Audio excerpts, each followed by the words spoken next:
روزے میں انجیکشن یا ڈرپ لگوانا، کیا روزے کی حالت میں انجیکشن یا ڈرپ لگوا سکتے ہیں وغیرہ وغیرہ وغیرہ بھی لکھا ہے انہوں نے، اس کا کیا حکم ہے؟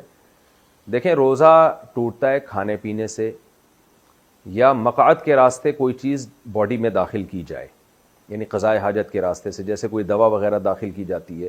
اس کے علاوہ مسام کے ذریعے، اسکن کے ذریعے اگر آپ کی باڈی میں کچھ جائے گا یا نسوں کے ذریعے، تو اس سے روزہ نہیں ٹوٹتا۔ جیسے آپ جب نہاتے ہیں تو پانی مسام کے ذریعے آپ کی اسکن میں، مسام میں داخل ہوتا ہے، لیکن اس سے روزہ نہیں ٹوٹتا۔ تو ایسے ہی ڈرپ اگر کسی نے چڑھوا لی، انجیکشن لگوا لیا، تو اس سے روزہ نہیں ٹوٹتا، اس سے کوئی فرق نہیں پڑتا۔ بعض لوگ کہتے ہیں انجیکشن لگانے سے یا ڈرپ لگانے سے روزہ لگنا بند ہو جاتا ہے، یعنی روزے کی شدت میں کمی آ جاتی ہے، تو روزے کا مقصد فوت ہو جاتا ہے۔ تو دیکھیں، وہ تو نہانے کے بعد بھی روزے کی شدت میں کمی ہوتی ہے۔ آپ اگر ایئر کنڈیشن روم میں آگے بیٹھ جائیں تو وہاں بھی روزے کی شدت میں کمی ہو جاتی ہے۔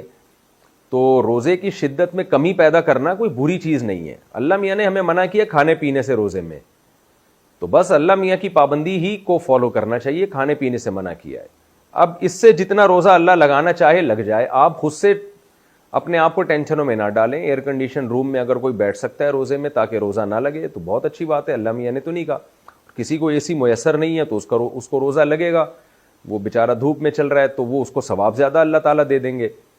تو اس لیے روزے کی شدت میں کمی پیدا کر لینا نہانے سے، ٹھنڈے پانی سے نہانے سے، یا ایئر کنڈیشن روم میں بیٹھنے سے، یا بعض لوگ رمضان ٹھنڈے علاقوں میں جا کے گزارتے ہیں، تو اس سے کوئی فرق نہیں پڑتا، روزہ ہو جاتا ہے، اس میں کوئی گناہ نہیں ہے۔ تو اسی طرح روزے میں کوئی بیمار تھا، ڈرپ لگوا لی تو کوئی حرج نہیں ہے۔ بغیر بیماری کے بھی ڈرپ لگوا لی تو بھی روزہ ٹوٹتا نہیں ہے اس سے، لیکن ظاہر ہے کوئی پاگل ہی ہوگا جو بغیر بیماری کے ڈرپ لگوائے گا، ڈاکٹر خود بھی نہیں لگا کے دے گا اس کو۔